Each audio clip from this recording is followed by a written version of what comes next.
Hello everyone, আসসালামু আলাইকুম। আজকে আপনাদের দেখাবো বিকালের একটি নাস্তার রেসিপি ঝটপট তৈরি করব। আর এই পিঠাটার নাম হলো কামরাঙ্গা পিঠা। দেখতেটা কিছু কামরাঙ্গার মতো, সেজন্য নাম দিয়েছে কামরাঙ্গা পিঠা। এটা খেতে ভীষণ মজা, আর চেষ্টা করব খুব সহজভাবেই দেখানোর। চলুন দেরি না করে রেসিপিটি শুরু করা যাক।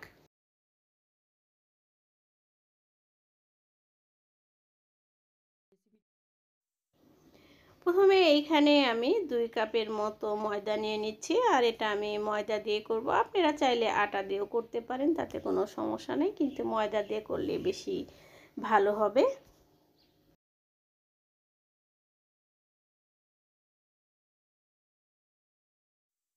এখানে আমি পরিমাণ মতো লবণ দিয়েছি, এরপরে একটু তেল দিয়েছি, দিয়ে এখন ব্যাটারটি ভালো করে গুলে নিতে হবে।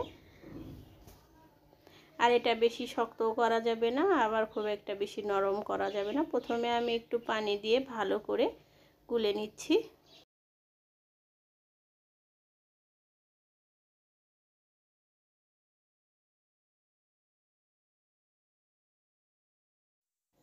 এটা ভালো করে মাখিয়ে আমি একটু আধা ঘন্টার জন্য রেস্টে রেখে দিব। আধা ঘন্টা পরে আমি পিঠাগুলো তৈরি করব। আর এখানে আর একটু পানি লাগবে, আর একটু পানি দিয়ে আমি ভালো করে গুলে নিচ্ছি।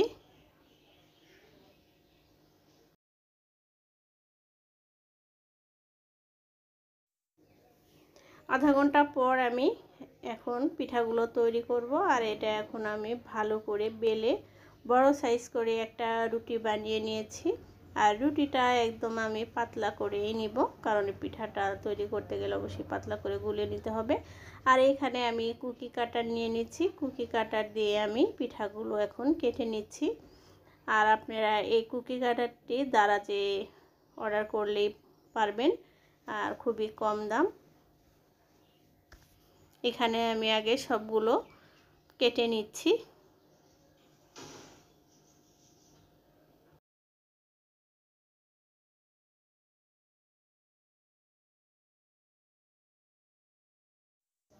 এখানে সবগুলো পিঠা আমি কেটে নিয়েছি। এখন আমি একটা পিঠা রেডি করে দেখাচ্ছি। প্রথমে এখানে একটা নিলাম, এরপরে মাঝখানে একটু হালকা পানি দিয়ে একটু চাপ দিয়ে নিচ্ছি।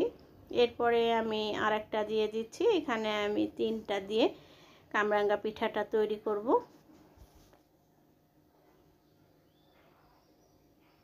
এখানে দেওয়ার পরে মাঝখানে আবার একটু চাপ দিয়ে, এরপরে একটা কাঠি দিয়ে মাঝখানে একটু চাপ দিয়ে নিচ্ছি। তাহলে পিঠাগুলো সুন্দরভাবে ভাজার সময় হবে। এরপরে এখানে আমি একটু হাত দিয়ে চাপ দিয়ে নিচ্ছি।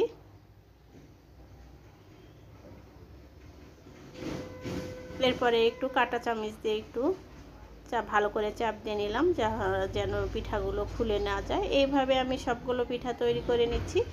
এইদিকে অন্য একটা চুলায় আমি তেলও দিয়েছি। এখন আমি পিঠাগুলো ভেজে নিচ্ছি। আর মাঝখানে একটা করে টুথপিক দিয়েছি, যেন ভাঁজগুলো খুলে না আসে। এইভাবে আমি একসাথে 4-5টা কামরাঙ্গা পিঠা ভেজে নিচ্ছি।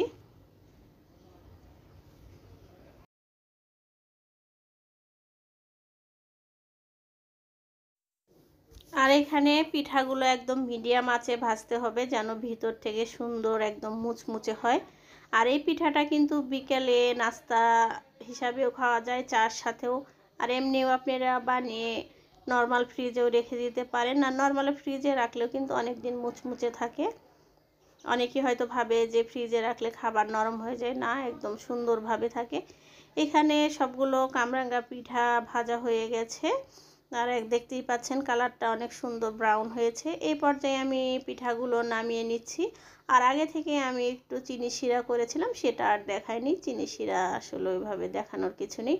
এখন আমি নামিয়ে নিচ্ছি। নামিয়ে একটা বাটিতে আমি চিনি শিরার ভিতরে দিয়ে দিচ্ছি।